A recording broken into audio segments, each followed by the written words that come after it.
Hello, and welcome back to the podcast where you are invited for lighthearted conversations about things that matter as you seek to live your most meaningful, beautiful, and joyful life. I'm your host, Dr. Edie Wadsworth, and I hope you enjoy your stay here at the House of Joy. Welcome back to the House of Joy, dear ones. I'm so happy to be here. I'm your host, Dr. Edie. Today, we are talking about a really good subject. We're going to talk about the thing that you think disqualifies you, that is likely the very thing that makes you powerful, that gives you such an impact in the world. So I'm excited about this, but first things first, you guys, I just made the best dinner. I don't know if I've ever talked about this. I don't think I have on the pod, but one of my favorite dinners ever in the whole world is to make curry and rice. And tonight it was delicious. I didn't have my normal curry paste, but if you have a really good curry paste, curry and rice is so easy and so delicious and good for you and like just nourishing and warm. It's like kind of a soup like texture over rice. Anyways, I love Mike's organic curry paste. So it's in the green package. So if you want to try to make some curry, just go look up a green curry recipe. Green curry is my favorite. But anyways, it was so good. I'm right in the middle of hosting Emmy, Ellie, Nick, Haddon. Haddon came home from the military, from being gone overseas this weekend. And oh my gosh, the reunion was crazy. We cried our eyes out. Little Tommy boy was so happy to see him. And we've had an amazing weekend. We've made some great food. We've been on the lake. We went to Dollywood. It's been a whole thing. We've had so much fun. I love creating really intentional family time. And I made myself a menu so that I could kind of keep up, so that I could make good food, but not let the food become the main thing and overtake us. So anyways, curry is something really, really fast and easy to make if you have the right ingredients. So I encourage you to make some curry if you never have. So today we are talking about the thing that you think disqualifies you. So here's the crazy thing. I can remember a time when I thought so many things disqualified me. I always and forever thought my past disqualified me because of, my upbringing. And I thought, well, of course, that means that I'm not qualified for whatever. And then when I got old enough to create my own, life, I made so many mistakes. And I was for sure all of those disqualified me. And I also have kind of an ADHD brain. I'm very creative, but I always used to think the way I am and the way I think is a liability. Like, this is terrible. This is not how most people go through life. This is not how most people's brain works. I would struggle with, getting really super hyper focused on something, but then forgetting like normal things that everybody should remember. But I also had a lot of creativity and a lot of energy and a way of seeing connections that maybe other people would miss, and a way of seeing the world even that other people didn't. And forever I thought that disqualified me. And now I realize that quality of mine is what makes me a dynamic teacher and coach and leader. It's kind of like my superpower. I have a very unique way of seeing the world, and you probably know if you listen to this podcast, people tease me for being Pollyanna or seeing the world through rose-colored glasses. Guilty as charged. I think where they're wrong is that I'm naive about that, or that I'm out of touch with that. Here's the truth. Seeing the world the way I do helps me see way more beauty and possibility everywhere. And it has helped me create literally an incredible, amazing life.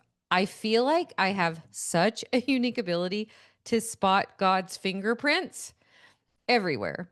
And I feel like I come to situations with so much hope, especially in a culture where I feel like so many people are cynical.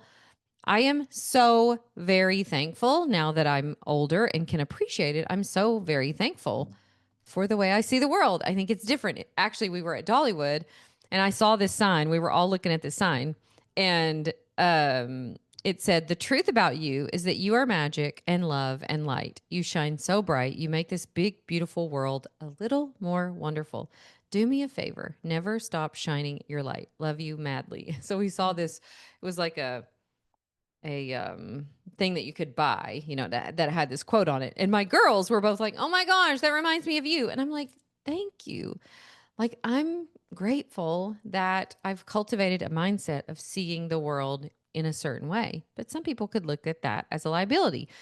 More recently, in the last few years, I've had a lot of health changes when you're going through perimenopause and menopause. There's just so many changes. And I've had a lot of adrenal fatigue. You get brain fog and fatigue and um so it was easy for me to go, well, then that disqualifies me because I love talking about natural health, but what if I'm struggling with things in my own health? Does that disqualify me?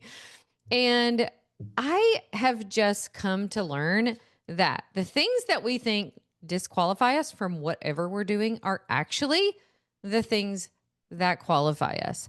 They're actually the things that give us more depth, more power, um, more presence. And I feel like that these things have helped me step into a new way of being in the world, a more receptive way of being, a more feminine way of being. Because with my health stuff, I just couldn't, charge after everything like I had before. I had to learn how to do things with a little more flow, maybe a little slower than I had before. So even those changes were a gift. So what if the thing that you think disqualifies you is actually a huge gift that God is giving you, that makes you more credible, that makes you more believable, that makes you more relatable, that makes you more powerful? I really do think this is true. And I think that God is so good at doing this, turning what we would call our disqualifications into gifts that we can share with other people. But I do know that it can take some time for us to make that mindset shift. So I want you to ask yourself, what is the thing in your life that you are sure disqualifies you? I promise you that if you let him, God will say to you, this is exactly the thing that I will use to help you make an impact. And usually, you guys, it's often something that we're hiding. It's usually the very thing that you hope people don't find out, that you're hiding, that you're trying to cover up, that qualifies you to lead, to serve, and to make your impact. And I think the thing of it is learning to shift this, learning to see it as, oh, this is like a doorway into my leadership. This very thing that I think disqualifies me is going to be the thing that qualifies me. When we start really embodying that, when we start learning how to shift that, I think that's where true leadership is. So one of the things that it's helped me to do is to shift from performance to embodiment. So instead of trying to perform in relationships, I would do that. I would try to measure up, or, in my business. Instead of that, which can feel like it's not the truest version of you, instead of that, we can shift into embodying. Okay, quick pause to tell you about something that is saving me during these hot, sticky August nights. You guys, my Cozy Earth sheets.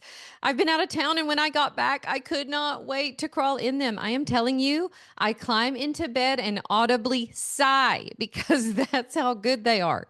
You know how every house has that one spot you think about all day? Well, for me, that's the bed. And now it's layered in Cozy Earth's temperature regulating sheets made from viscose from bamboo. It's my favorite retreat. These sheets breathe. They keep you cool, and honestly, they've made such a difference in how I sleep.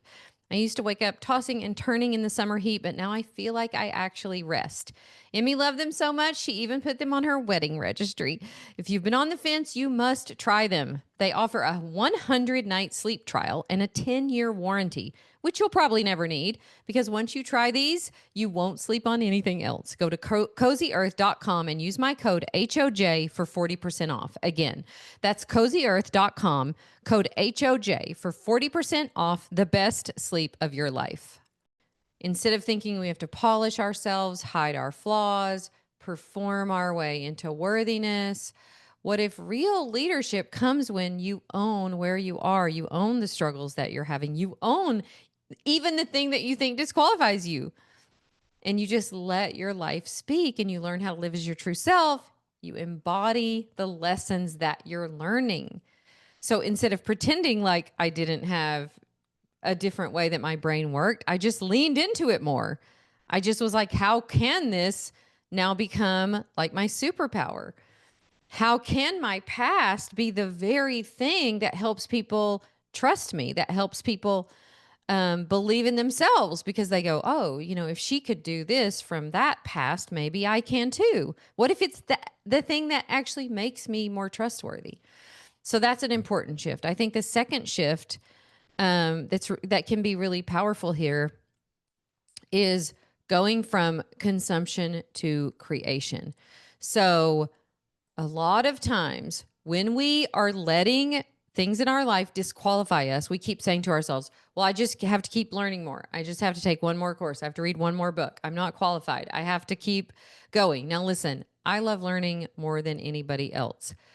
But what if the very thing that you've struggled with is the exact thing that you're meant to create from? So my tendency toward, ADHD, my rose colored glasses, those quirks in how God made me are what fuel my unique creations, the unique way that I can share my gifts with the world. And what if your quirkiness, whatever that is, could fuel yours too? And I think we have to be brave enough to step out of that consumption mode where we're trying to, whatever it is we're trying to do, make ourselves better, make ourselves smarter, and just start offering our gifts. I guarantee you there is something that if you didn't feel like you were disqualified in some way that you would be doing or you would be offering. And I know that we were created to create. I've been thinking about this even this weekend, having company and making a lot of food, and at the same time doing, some behind the scenes stuff in my own work. I got up this morning, by the way, and it was just a beautiful morning. I had about an hour and a half before everybody got up, and I made, some sourdough English muffins and made breakfast for everybody. And then as soon as I finished that, I got right into, writing some emails and doing some stuff like that. So that by the time everybody got up, I had this feeling of being so satisfied and so fulfilled from creating instead of being stuck in consumption mode. So where do you think you might be stuck in consumption mode? And are you doing that because down deep, you don't feel qualified to offer your gifts? You don't feel qualified to do the thing that you really feel called to do. So that's the second shift, from consumption to creation. The third shift that I think we can make is from hustling, really just grinding it out. This is the shift that I've been making over the last few years, to really working from receiving, working from flow.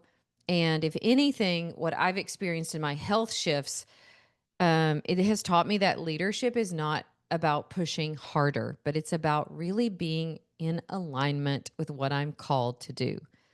Not more work, but more powerful work. Not force, but flow. And when I'm working from that place, when I am really genuinely sharing something from my heart and doing something from desire, because a lot of times we're not working from desire. We're kind of working from this mindset of I have to. And when we switch that and work more from desire, we just enjoy what we're doing so much that we get it done faster. We get it done better. I just find that the work that I create is just better, more potent. And we get it done, and then we feel like we have plenty of time. So whatever you feel like your limitations might be, ask yourself how that might be an initiation into a more sustainable, powerful way of living.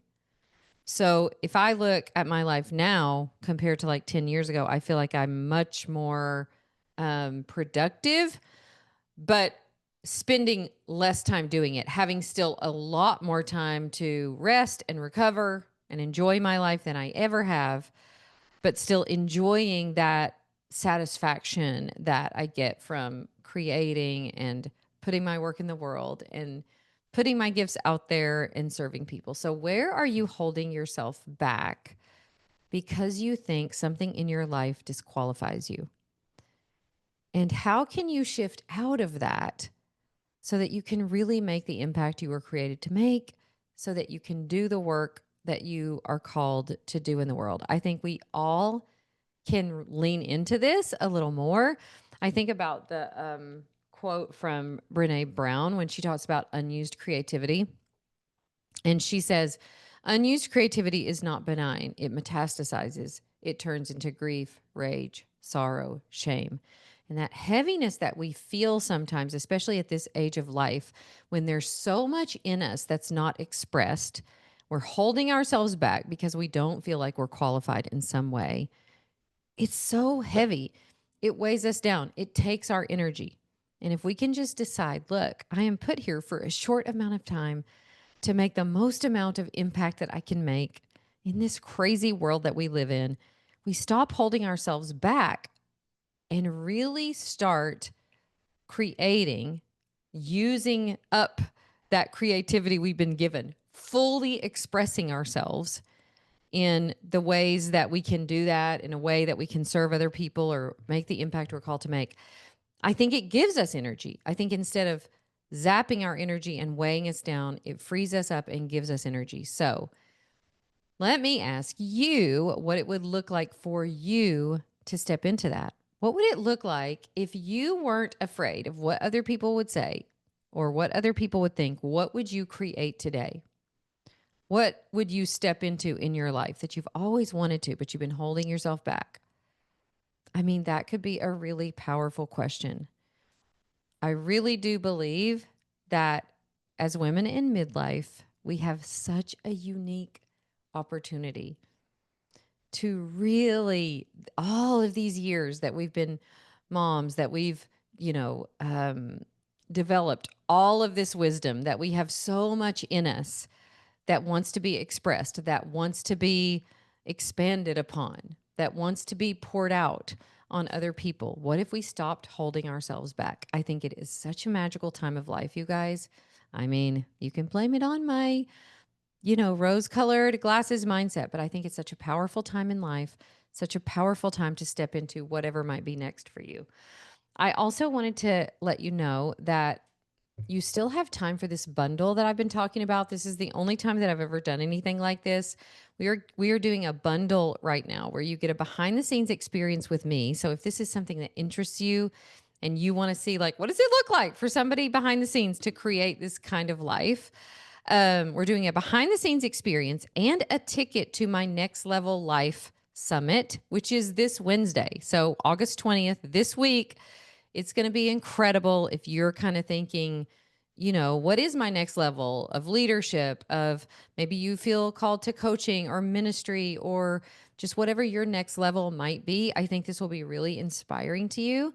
So you get a ticket to that and you get our Design Your Life guidebook shipped to you. So those three things. This is not going to be for sale for very much longer. So if you've been interested in it, go grab it. We'll put the link in the show notes. Mostly, I want you to think about, though, what part of you do you think limits you that might actually be the thing that God could use for you to make your impact? It's kind of like when your mess becomes your message, right? When your test becomes your testimony. There's lots of ways that people say this, but what if your next level is waiting right behind that thing that you think disqualifies you? So, anyways, I'd love to see you at the summit or in the behind the scenes experience, but I would mostly just love to see you use yourself up in the most beautiful way and get your work in the world, get your voice out there, really decide what you want to create in this next season of your life and just go after it. All right. I love you so much. Can't wait to see you next time. And I hope you have a great rest of your week. We will see you on Thursday for our next episode. Bye for now.